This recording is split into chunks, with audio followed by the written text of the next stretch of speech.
Opa, Erivelto, meu cordial bom dia. Agora. Tudo Bom bem, dia. Erivelto? Bem, tá me ouvindo bem aí? Tá me vendo? Estamos sim, Tá legal? meu querido amigo. Estamos lhe ouvindo muito bem.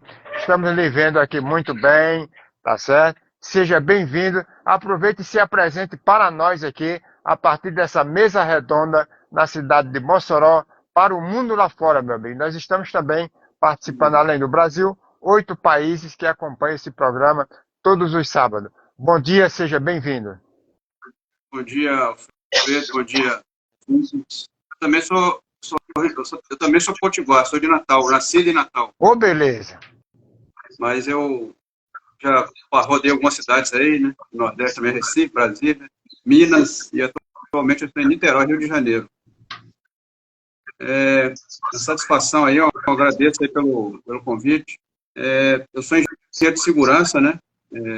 Engenheiro civil, né? Graduação em formação, engenheiro de segurança. E fiz também direito, né? Eu fiz também a pós-graduação em engenharia ocupacional. Então, acabei que eu uni aí as disciplinas, né? De direito, previdenciário, tributário, trabalhista, aí com a segurança do trabalho, que tem relação muito forte aí, né? E aí eu escolhi esse tema aí da higiene ocupacional com aposentadoria especial, né? Tem muita ligação. O som tá legal aí? Tá ótimo, pode falar. Tá bom, né? Então, o que acontece? O que a higiene ocupacional busca, a aposentadoria especial, ela fica prejudicada, porque é um benefício previdenciário daquele empregado que está exposto a agente nocivo. A higiene ocupacional, ela, ao contrário, ela é uma ciência que visa o quê? Proteger a saúde e a integridade física do empregado. Então, ela quer um ambiente cada vez mais salubre. Se esse ambiente estiver cada vez mais salubre, a gente não vai ter o empregado não vai ter direito à aposentadoria especial, né? Então, eles acabam, os caminhos são contrários, né? Mas só que tem relação. Se você fizer uma boa gestão de higiene ocupacional, o empregado não vai receber o benefício, mas pelo menos ele não vai ter problema de saúde, não vai adoecer, né? Ao longo do tempo aí. Se o pessoal quiser fazer perguntas ao longo da conversa. Sim. Erivelto, nós temos aqui, foram praticamente 22 perguntas que vieram desde ontem. E a gente condensou aqui um pouquinho para poder chegar a uma conclusão, porque o tempo de rádio é muito curto. Então a gente começa a conversar e aí a gente vai ter que ir assim pela praticidade. Primeira pergunta que eu gostaria de lhe fazer, Heriberto, é uma pergunta que se discutiu muito, se falou muito, todos tinham entendimento, e possivelmente agora, Heriberto, esse entendimento ele está, digamos assim, fugindo uma regra que é um pensamento mais comum de poucos, mas que é. Pergunta é, LTCAT, ele pode ser conclusivo, ou seja, eu não tenho um laudo de insalubridade, não tenho um laudo de periculosidade, mas eu posso pegar o LTCAT, fazer essa somatória, fazer essas medições, jogar lá no LTCAT, que ele é insalubre ou ele é periculoso, e não falar que ele é possível de ser a aposentadoria especial? Então, olha só, a gente tem que separar isso aí, né? Separar essas disciplinas, né? A insalubridade e periculosidade estão na lei trabalhista. A insalubridade, ela vai concluir, todo laudo tem conclusão, né? A insalubridade vai concluir pela insalubridade ou não naquele ambiente. E o mesmo a periculosidade, né? A insalubridade vai usar o quê? A NR15, os anexos da NR15. CLT e anexo da NR15. Já a periculosidade, CLT lá no artigo 193 para frente, e o NR16, né? E o LTCAT, essa confusão aí, realmente, ela ainda, infelizmente, os profissionais têm essa confusão. O LTCAT é um laudo que está na legislação previdenciária e também é um laudo fiscal, né? É um documento fiscal. Por quê? Porque ali, dentro do LTCAT, você vai informar, concluir, né, sobre a exposição ou não a agente nocivo, químico, físico, biológico e associação de agentes. E você vai usar aqueles elementos lá da Instituição Normativa 128 do INSS. E também você vai fazer a conclusão, né, vai colocar na conclusão, vai embasar o preenchimento da GFIP, né, que é o recolhimento adicional ao SAT, né, antigo SAT, Seguro e Trabalho, que hoje é GILRAT. Né? Então, a orientação aqui o LTCAT é um laudo previdenciário e tributário, tem que ter essas duas conclusões, exposição a ente nociva ou não, e se deve recolher ou não adicional ao SAT. O engenheiro de segurança e o médico devem fazer isso. E a empresa tem que fazer esse laudo. Até ontem eu fiz uma publicação aí sobre os documentos de segurança, né, que eles são obrigações acessórias. O que é isso? Porque você tem, no dia tributário, você tem a obrigação principal, que é pagar o tributo. E a obrigação acessória é você fazer aquele documento que gerou aquele pagamento de multa. Né? Por exemplo, a gente está falando de LTCAT aqui. LTCAT, ele faz o preenchimento da GP, que é um tributo. Eu tenho que fazer, independente se a conclusão for para não pagar ou para pagar, eu tenho que fazer, a empresa tem que fazer o laudo. Isso é uma obrigação acessória. Então, tem que fazer, porque senão a Receita Federal, ela fiscaliza o LTCAT e o PPP também. Se a empresa não fizer o laudo, não manter atualizado o laudo, ela vai ter problema, vai ter consequências fiscais. Né? E a obrigação principal, pode ser que a empresa não tenha que pagar o tributo, como eu falei agora, o LTCAT ele pode concluir pela não exposição a agente nocivo e pelo não pagamento do tributo adicional. Mas o laudo tem que ser feito, porque isso pode gerar consequências. Né? O laudo teve um reajuste agora recentemente, vou até comentar mais à frente aí, né? Sei que o tempo é curto aqui, mas nós teve um reajuste agora, pouco mais de 30 mil aí, uma multa aí, se o LTCAT não tiver aí atualizado, né? Se a empresa não elaborar o laudo, ela pode arcar com essa multa aí de pouco mais de 32 mil reais. Né? Então, a orientação tem que separar. Eu também fiz aí, se vocês quiserem, se o pessoal quiser acessar meu Instagram, eu fiz uma publicação também falando sobre isso. Laudo de salubridade, periculosidade e LTCAT. Então é isso. O laudo tem que separar. E outra coisa, o LTCAT tem que ser feito com base no PGR e no PCMSO. Por quê? Porque começa tudo lá, começa na higiene ocupacional, né? Avaliações, antecipação, reconhecimento, avaliação e controle. Aí vamos partir para o Programa de Gerenciamento de Risco, PGR, que está dentro da NR1, GRO. Então, esse PGR ele vai embasar o PCMSO, com os exames, né, com aquele documento lá que o médico vai elaborar, e o LTCAT ele vai vir depois olhando esses dois programas. Por quê? Os documentos têm que ter coerência. A instrução normativa da Receita Federal ela fala sobre isso. Se esses documentos não estiverem coerentes, não estiverem esperando, o LTCAT não estiver esperando que está no PGR e no PCMSO, o fiscal pode autuar, pode aplicar uma autuação, e isso pode ter também consequências aí fiscais para a empresa. Basicamente isso aí, o resumo é esse. Perfeito, Erivelto. Poucas palavras para a resposta clara e evidente de apenas uma pergunta sobre um documento que está muito ligado à questão da previdência social, que é o laudo técnico das condições do ambiente de trabalho, mas que, na verdade, até o dia de ontem, eu digo dia de ontem, Erivelto, porque tempos atrás ainda havia essa discussão e a certeza de que eu poderia colocar apenas no documento chamado LTCAT a conclusão da insalubridade e da periculosidade.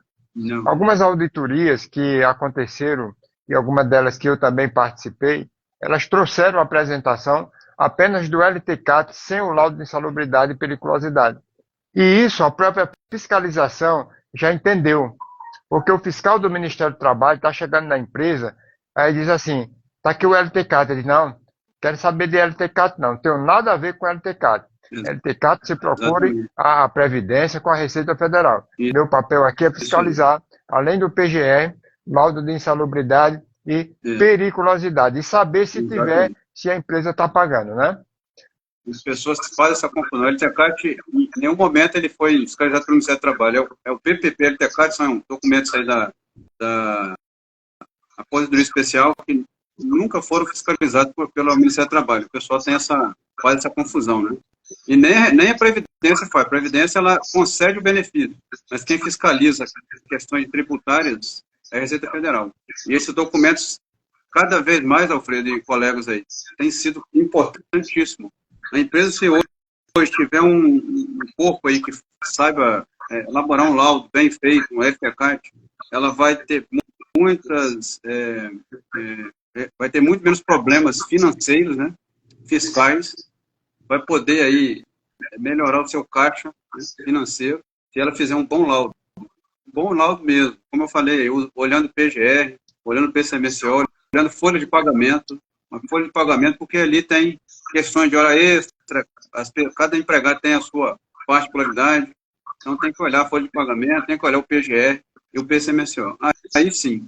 E os medidas de controle, né, aquela hierarquia que a gente já conhece, desde dezembro de 1994, quando entrou na NR9, depois, agora está na NR1. Medidas de proteção coletiva, organização do trabalho, administrativa, né, e, por fim, o EPI. Né, a gente acaba invertendo essa ordem, mas essa que é a correta. Então, isso tem que estar lá, refletindo também ou no PGR, né, ou no LTCAT. Tem que estar, essas medidas têm que estar presentes lá. Com isso aí, a empresa, né, ela vai fazer vai proteger o trabalhador e ainda vai melhorar o caixa financeiro dela. Perfeito, Erivelto. Muito bom a sua explicação. Esclarece muitas dúvidas. Agora sim, hoje nós estamos com peso, viu? Você está aqui junto conosco, participando também. Meu amigo Navarro. Navarro é lá de São Paulo, é um especialista também na área do INSS. Trabalha muito essa questão, tanto de LTCAT quanto de PPP, para a questão das empresas. Nosso querido amigo Bevenuto, abraço para você. Bevenuto, você conhece muito bem, né? Bevenuto comandou aí a ANEST por 2 mandatos, fez muito, né? Fez muito, né, Erivelto? Sim, eu participei de um evento aí, quando ele era presidente. Deixa eu dar uma olhada aqui. Tem pergunta aí, ó. Pergunta polêmica aí. Essa é polêmica. Essa questão das ADIs, né, com esses pontos. Agora, sim, essa pergunta daí do Ivan... Essa pergunta valia outra live, né? Porque isso aí é um outro assunto. Exatamente.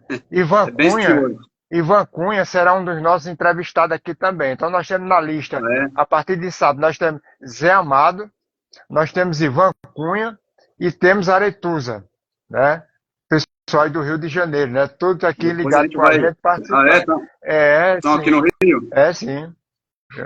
Então, olha só, deixa eu só falar rapidamente aqui. Essa pergunta dele dá uma outra live, né? Inclusive, estou organizando uma live aí mais à frente desse assunto aí, o ARI 664335. Eu vou falar rapidamente aqui, é um resumo, porque senão a gente vai... Eu queria falar um pouco aqui do assunto da nossa live aqui de hoje, né? O ARI 664335, pessoal, não decidiu sobre eficácia de EPI. Não decidiu. Qual foi a decisão do ARI? Foi sobre concessão de aposentadoria especial. Em nenhum momento, né, inclusive alguns ministros lá do STF afirmaram, falaram, nós não temos condições de falar de eficácia de EPI, porque é um assunto complexo, não tem condições. E se você olhar bem lá nos temas, foram 2 temas, né, o tema 555, e tinham 2 questões lá, em nenhum momento eles falaram que a EPI é ineficaz. Preste bem atenção. Aí a CNI me lança essa ação aí direta de inconstitucionalidade que está insistindo na questão da eficácia da EPI, mas não tem isso, não tem. Infelizmente, o entendimento, isso é um assunto para advogado, esse assunto não é para os profissionais de segurança e saúde do trabalho. Então, o que o STF questionou nesse área? Eu preciso, a Receita Federal, a Previdência Social, ela vai conceder o benefício. Eu preciso de um custeio. Aí, vamos olhar lá na Lei 8.212, artigo 22, inciso 2. Lá tem uma previsão de custeio para aposentadoria especial. Né? Então, não falou nada de eficácia de EPI. Então, na hora que o STF, na hora que ele chegou a essa conclusão, não, então eu posso, o INSS, por exemplo, ultrapassou o limite lá, deu 86. O INSS vai conceder o benefício. Não vai olhar para aquele campo do EPI, aquele campo do PPP lá, de EPI eficaz, está lá escrito, né, está colocado sim lá. Mas isso não quer dizer que o EPI é ineficaz. Nada disso. Isso aí é só para fim de concessão. A empresa, o INSS concedeu o benefício para o empregado, baseado num custeio da lei previdenciária de custeio, que é a Lei 8.212. Né? Então, está tudo certo. A questão aí da eficácia de EPI, essa cobrança da Receita Federal, ela é inconstitucional. Por quê? Para toda o fato gerador do imposto, né, desse adicional aí que a Receita Federal está cobrando, tem que ser efetiva exposição, não é a concessão. Concessão é consequência. O empregado recebeu lá, a Receita Federal, não, ele recebeu, então eu tenho que cobrar o tributo. Não. Você tem que ver, você tem que comprovar a efetiva exposição. Está exposto a agente nocivo? Você tem que comprovar. A Receita Federal tem que mostrar ali que houve um fato gerador. E outra coisa, tributo é algo constitucional e tributário. A gente olhar lá no artigo 146 e o artigo 150 da Constituição, lá fala o seguinte: só pode aumentar ou instituir ou majorar tributo mediante lei. O ARE não é lei, o ARE é uma decisão judicial. É só uma revisão rápida, né? E essa ADI da CNI tem algumas inconsistências, está insistindo em eficácia de EPI, não é, o objeto do ARE não é eficácia de EPI. Né? Mais uma vez, e é isso que a Receita Federal quer, eu continuo discutindo sobre isso. Eficácia de EPI, ela não prova, ela só vai lá e usa o ARE nos acordos do CARF lá, o pessoal conhece aí, o Conselho de Administração de Recursos Fiscais da Receita Federal, e lá sempre o tempo inteiro colocando o ARE como objeto aí para cobrar o adicional, que não é correto. Né? Então, tem algumas inconsistências, Ivan, respondendo a sua pergunta agora, em resumo, né?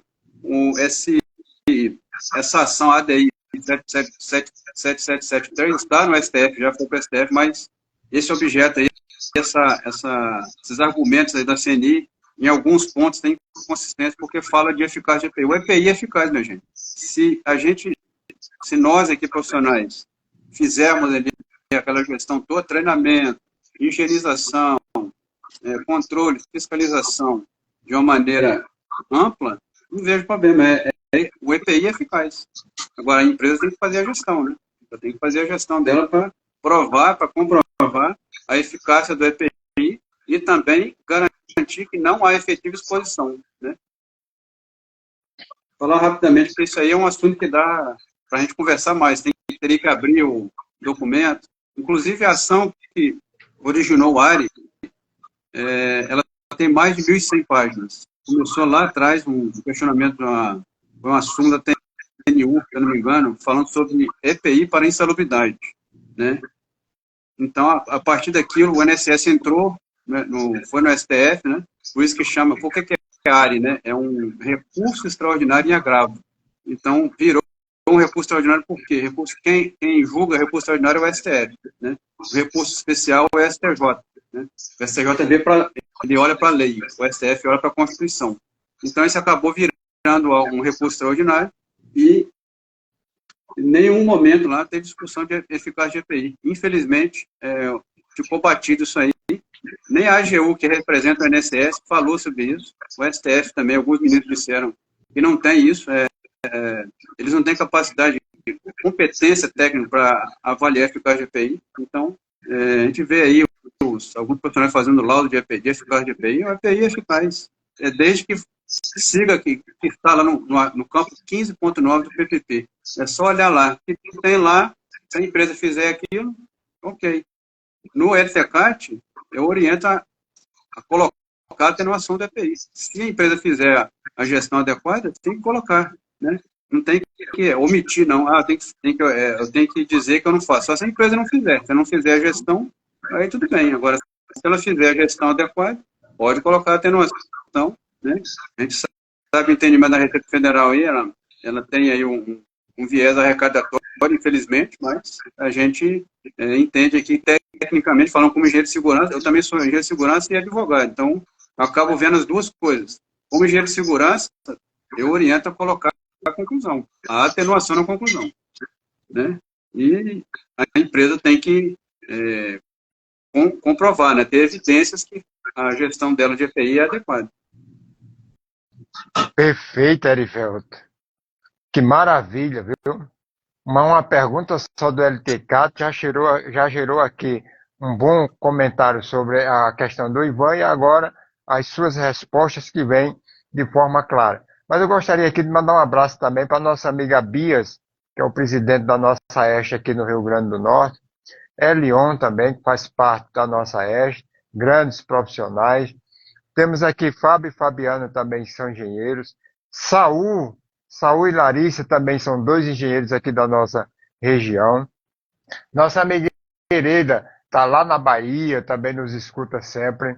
Nosso amigo Matos. E é claro que tanta gente aqui como Elaine. Elaine é lá de Sergipe, juntamente com Gomes, né? Que é o presidente da FNT aí, que é a associação que congrega os profissionais tecnólogos em segurança do trabalho. Erivelto. De onde que é? Daí do Rio Grande do Norte? Erivelto. Conversar com essa turma aí. Rapaz, a turma boa. Vamos capacitar essa turma aí. Vamos colocar isso para entender o direito aí, a legislação presidenciária, tributária e trabalhista aí relativa a SST. E a demanda vai aumentar, pessoal. Vai aumentar. O E-Social está rodando, as informações já estão sendo recebidas na Receita Federal. Daqui a pouco ela vai sair e aí vai começar a fazer as fiscalizações. Né? O Ivan aí está falando aí que tem 50 perguntas que não foram respondidas. Então, no programa aí, como é que é aqui? Quinta extra, claro. Projeto. Muito bom esse programa, viu? Tem muita discussão boa. Se eu puder contribuir aí, Ivan, entre em contato aí que a gente vai conversar. Pronto, Ivan. Aí. Vamos ver se a gente consegue responder essas perguntas. Pronto, Ivan. Se agora já tem, além do engenheiro, um advogado também, bem adentrado nessas questões, né? De forma profunda. Erivelto, tem mais umas 3 perguntas aqui. Ave Maria, coisa boa, viu? Uma delas é até polêmica, que é uma questão sobre do anexo 14 da NR15. Ultimamente, aí no último ano, foi gerada uma série de discussões porque a parte da perícia, o perito, que esteve em alguns condomínios, por exemplo, acabaram dando insalubridade de 40% àquele trabalhador que é da função de ASG, e aí ele faz aquela limpeza lá do condomínio. Ele limpa o corredor, ele faz a limpeza da área externa, e ele faz justamente a questão de você transportar o lixo, que é da porta do condomínio, até aquela parte do galpão, onde você coloca dentro daqueles tambores de 200 litros. A partir dali, 2, 3 vezes por semana, vem o carro da prefeitura e faz o recolhimento daquele lixo. Só que esse trabalhador, via ou outra, ele consegue fazer a limpeza daquele balde, aquele tambor, que é jogar água. E jogar água talvez não seja passar a mão. Nessa questão, Erivelto, tem algumas perguntas que vieram, a gente apenas traduziu em uma. Quando você olha o anexo 14 da NR15 para essa parte de lixo urbano, e lá está dizendo, em cima o próprio título diz que a atividade para ser considerada insalubre é o único item da nossa legislação que fala em permanente. Só que lá, quando você chega no laudo, o nosso perito está dizendo que aquele trabalhador ele tem uma séria, e ela é elencada uma média de 15 a 20 atividades por dia. Limpar o corredor, transportar não sei o quê, limpar lá fora, varrer a área, usar a vassoura, limpar bem, lá vai. Dessas 15 atividades por dia, ele não é dedicado a fazer aquela limpeza lá do tambor. E tem sido dado direito à questão da insalubridade. Só que algumas empresas recorreram, mas o próprio juiz disse, palavra de um juiz. E eu estou dizendo isso porque eu veio no documento. Aqui quem manda sou eu. Se o meu perito está dizendo que tem, não sou eu que vou dizer que não tem. Isso tem gerado essa discussão, igual aquela questão do rapaz, o Vitor, né, que estava lá correndo, um celular na mão, passou 2 bandidos, retornaram, deu logo um tiro para poder tomar o celular. Então essas questões: a visão da higiene ocupacional, a visão da engenharia e a visão da ciência, que é a questão do juizado. Você vê isso como forma legal de você, inclusive, infringir um item da própria norma, quando ela diz que para você ter esse direito tem que ser atividade permanente, e a gente sabe o seguinte, que insalubridade na lei não diz. Você pode ter uma exposição uma vez por dia, então você passa a ter o direito. Mas lá está dizendo que é permanente. Se não é permanente, ela é, inclusive, intermitente, se ela é eventual, na verdade, estaria certo conceder esse direito, o próprio juiz dizer que o perito tem razão e que está dando esse direito à insalubridade, né? Então, a gente tem que... Vamos trabalhar com conceitos aí, né? A gente tem que ver conceito. Permanente não é o empregado ficar o tempo inteiro ali, naquela situação, né? O conceito de permanência é o quê? É indissociabilidade. Ela é aquela atividade é indissociável àquela função. Agora, tem que fazer esse levantamento. A permanência, você tem que olhar duas coisas. Na verdade, você tem que ver a efetiva exposição, né? A nocividade e a permanência. Fazer agente biológico. Você tem que ver a nocividade e a permanência. A avaliação é qualitativa. Mas você tem que observar o seguinte, qual que é a descrição da atividade desse empregado? A atividade dele exige que ele faça isso contratualmente, ele está subordinado juridicamente, a gente tem que olhar, eu estou falando tecnicamente, na parte de insalubridade, né? A gente tem que olhar para aquilo ali. A gente tem que esquecer súmula e orientação jurisprudencial, porque isso aí não é papel do técnico, do profissional de segurança e saúde. Temos que olhar o quê? A permanência dessa forma. É a indissociabilidade. Então, se aquela função ali, ele faz aquilo, está na atribuição dele, aí tem que olhar, cada profissional que estaria acompanhando o dia a dia da atividade do empregado tem que observar isso. Se essa atividade, ela fizer parte na descrição do empregado, ela vai ser... Aí o profissional que vai ter que enquadrar, fazer o enquadramento da permanência e nocividade, e vai chegar na efetiva exposição, né? Porque aí é biológico qualitativo. Agora, essas atitudes aí de juízes e peritos aí, você tem que olhar tecnicamente. Infelizmente, isso aí, como o juiz falou isso aí, ele vai acabar concedendo na parte jurídica, né? Juridicamente, infelizmente, a insalubridade e periculosidade acaba ultrapassando aí os limites da segurança e saúde do trabalho. A gente olha para a NR15 e para a NR16, como eu falei mais cedo. A gente tem que ficar restrito àquele ali, né? CLT, NR15 e NR16. Além disso, né, aí não tem mais... Aí é o advogado que tem que responder, tem que tentar defender ele de uma forma ou de outra. Porque eles, por exemplo, a gente vê muitos profissionais usando súmula, usando questões aí jurídicas, né, e não cabe. Falando de perícia, algo técnico, não é cabível. Mas o meu entendimento é esse, tem que observar a permanência, olhando a atividade do empregado, a atribuição dele. Ele está subordinado juridicamente, ele tem que fazer aquilo toda semana, ou uma vez por semana, não sei quanto. Isso pode ser configurado a permanência. Agora, o profissional que está lá, um técnico de segurança, de segurança, que tem que fazer essa análise, né? Infelizmente, o anexo 14 está indo falando nisso, está, né? Muito atrasado, muito obsoleto, né? Já era para ter sido revisado, né? Já existem aí, tem como fazer, realizar avaliações quantitativas, o biológico hoje é qualitativo, é o que tem na lei, né? Infelizmente é isso. Não tem limite, mas já vi estudos aí que podem, tem alguns agentes aí que podem medir e ter limite. Você pode considerar limites de tolerância, mas infelizmente ainda é o que temos aí. E aí traz essa confusão, né? A gente tem uma súmula famosa aí do limpeza de banheiro público, né? Não tem um negócio desse aí de número de pessoas, não sei o que lá, circulação. Então, isso aí não é técnico, isso aí é jurídico. Eu vejo muitos profissionais aí discutindo sobre isso, mas isso aí não é seara para engenheiro nem técnico de segurança, é só para advogado. Perfeito, Eric. Meu entendimento é esse. Perfeito. Além de advogado, o próprio fiscal também tem esse direito, né, de dizer que apenas um empregado não precisa ter quantidade muito, não. Se tiver um empregado que faz a limpeza do banheiro, nem que seja uma vez por dia, ele sim tem que ganhar esses 40%.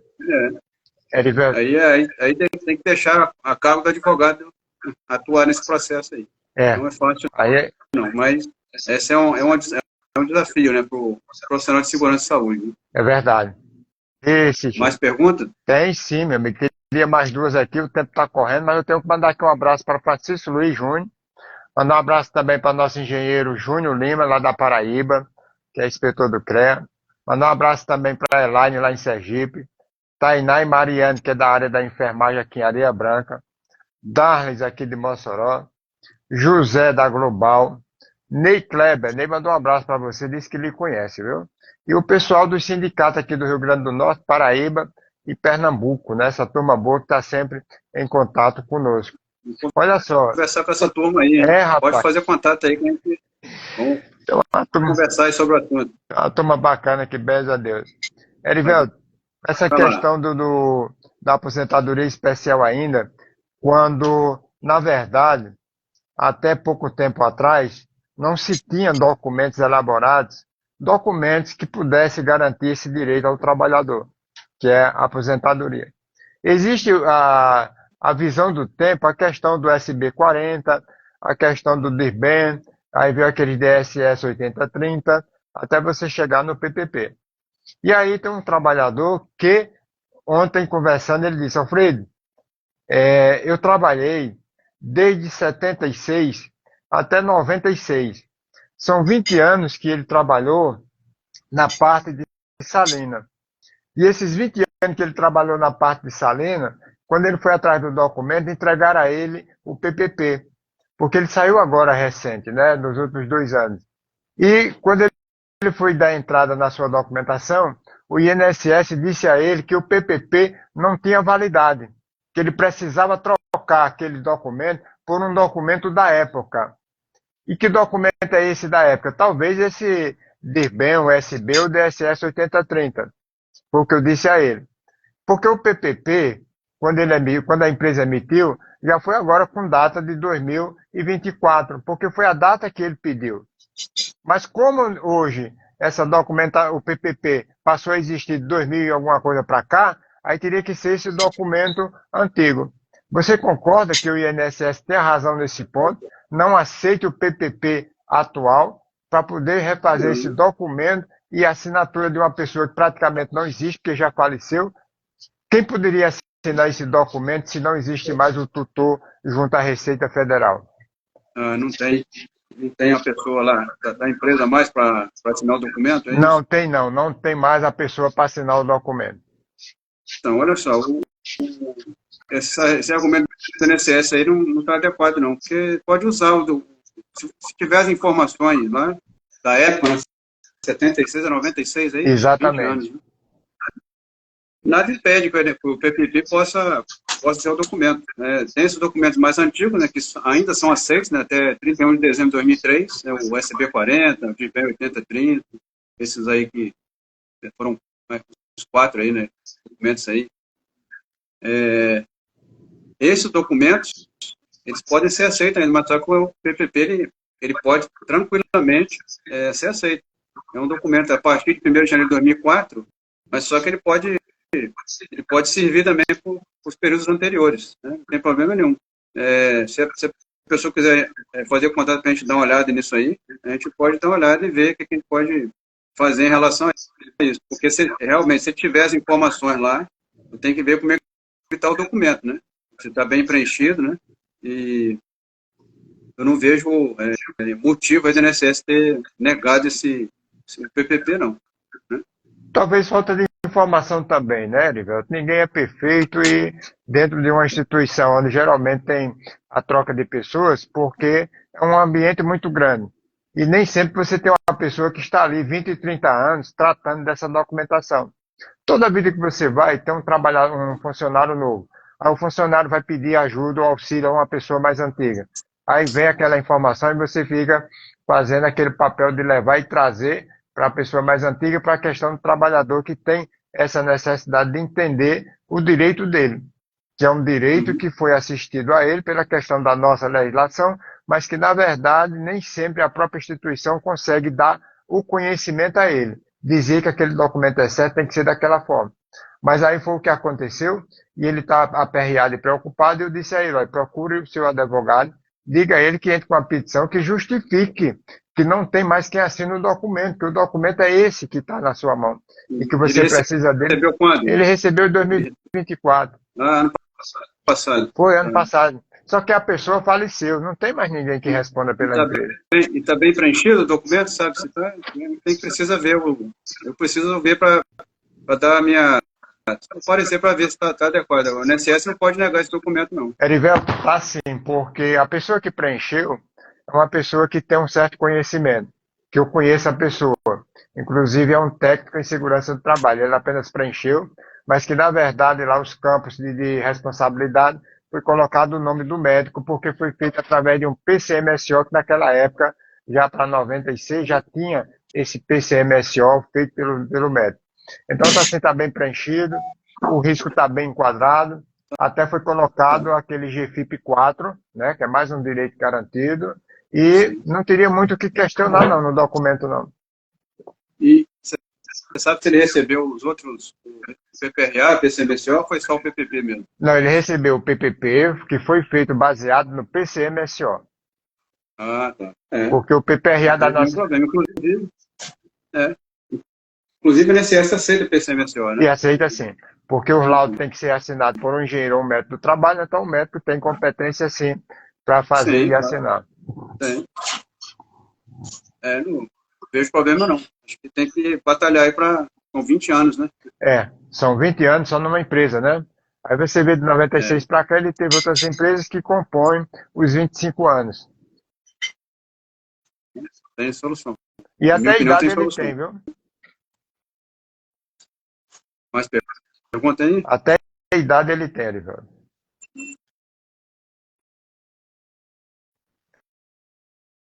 Erivelto, muito bom a sua resposta, excelente. O pessoal está aqui já muito coloquial conosco, né? Aí eu mando um abraço aqui para Vitor Costa, que foi um dos nossos palestrantes recentemente.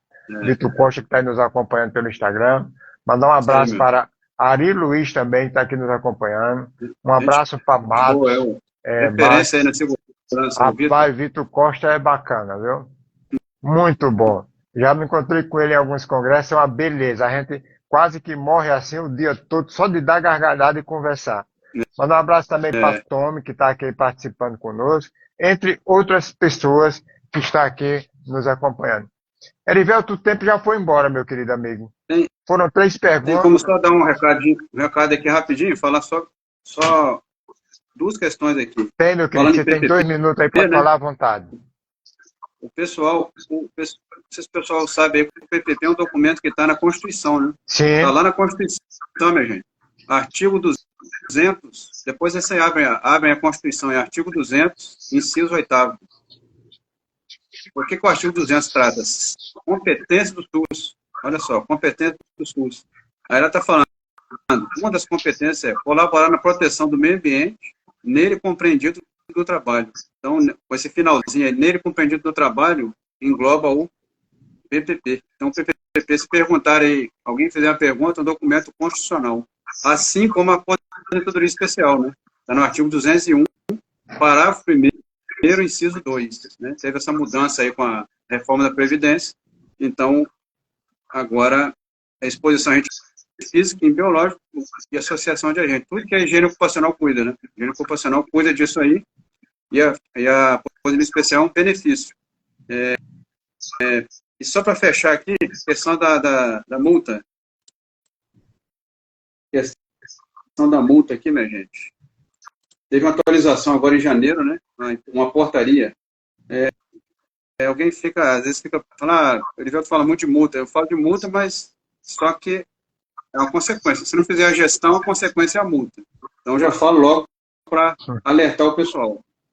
Um único PPP, ele pode chegar a multa no valor de R$ 36.841, né, se o PPP não estiver atualizado e nem elaborado. Esse valor pode ser multiplicado por 3 se houver uma reincidência, né? A Receita foi lá, fiscalizou. Vamos supor, estou colocando o valor lá no extremo, né? Porque é de 3.300 a 336.800. Mas vamos supor que o fiscal aplique lá o valor máximo, 336 mil. Ele volta lá e pega essa mesma questão, mesma situação. Aí multiplica por 3, aí já vai dar quase 1 milhão, né? Em um documento só, um só. E ainda tem uma questão de desacato e desobediência. Aí tem uma previsão lá de mais alguns reais aí. Então vai chegar a quase 1,5 milhão. Em um documento só, só para vocês terem ideia, né? Isso aí está na lei, né? E a portaria foi publicada agora, dia 10 de janeiro, né, recentemente. E o LTCAT, que a gente falou mais cedo, né, que é um dos documentos mais importantes da segurança e saúde, a multa por não elaborar ou não manter atualizado o LTCAT é 33.684. Né? Então, veja só a importância, né? E, mais uma vez, né, baseado no PGR e no PCMSO. Não é baseado em avaliação ambiental, não. Se fizer avaliação ambiental, pode ter problemas, né? Inconsistência com PGR, com PCMSO, e isso pode gerar também problemas, né? Ainda tem a multa, né, retroativa. A Receita Federal, ela retroage nos últimos 5 anos. Se ela for no estabelecimento hoje, ela retroage 5 anos e pode aplicar multas. O percentual da multa varia de 75% a 100%. Antigamente era 225%, né? Eles deram uma ajustada e caiu para 150%. Então o fiscal pode muito bem aplicar lá 150%, retroage 5 anos. Imagina quanto que dá isso aí. Vai para casa de bilhões, não é milhões, não é bilhões, bilhões. Então, tanto o PPP quanto a LTCAT são fiscalizados pela Receita Federal. Né? PGR também é. Você trabalha e fiscaliza o PGR, sim, mas a Receita também fiscaliza. Ela fiscaliza o PGR, o PCMSO, a CAT, né? O Vitor está aqui, ele sabe muito bem que eu falo isso aí o tempo inteiro, né? Então, toda a gestão de risco ocupacional da empresa é fiscalizada pela Receita Federal, né? E, além dos que o Ministério do Trabalho fiscaliza, PPP e LTCAT são fiscalizados pela Receita. Só a Receita que fiscaliza. Então, e a Receita tem um poder maior de aplicação de autuações, de multas, né? E aí, também, se o pessoal quiser também entrar em contato, a gente conversar mais, o assunto a gente não falou nem 10% do que é realmente que a gente gostaria, mas a gente deixou o recado aí, né? LTCAT, PPP, algumas questões de insalubridade, né? Então, eu estou à disposição aí, agradeço aí o convite aí, vamos em frente, capacitando essa turma aí. Eu fico à disposição aí, se algum profissional quiser, sindicato, pessoal do CREA aí, das associações de engenharia de segurança, estou à disposição para a gente contribuir aí e capacitar os profissionais, porque existe ainda o pessoal tem muita carência em conhecimento, tem muitos conceitos que o pessoal ainda não tem esse domínio, né? Fica muito ali naquele dia a dia das NR, da prevenção, isso é importante, mas tem que sair da caixa, né? Pra fazer uma segurança de trabalho fora da caixa. Entender de legislação previdenciária, trabalhista, tributária. Perfeito. Pesquisar a corda do CARF. Eu praticamente entro todo dia ali, dar uma olhada para ver se tem alguma coisa. E a gente está sempre aprendendo, né? Perfeito, então, é importante isso aí, né? E eu estou à disposição aí para contribuir com os profissionais. Meu amigo, nós agradecemos e muito a sua participação, foi muito bom suas colocações. Nosso programa chegou aqui ao final, já para iniciar o próximo. Meu querido amigo JB já está aqui sentado no seu trono, aguardando o início do programa dele. Obrigado, Erivelto, obrigado a todos vocês que participaram conosco e até o próximo sábado aqui conversando com José Amado. Um grande abraço, Erivelto. Você vai deixar gravado aí, não vai? A live vai ficar gravada? Vai sim, vai ficar gravado, viu? Pode acessar depois, geralmente a gente tem. Isso. Obrigado, amigo. Até mais. Obrigado, pessoal. Bom dia e bom fim de semana a todos aí. Fiquem com Deus. Um abraço.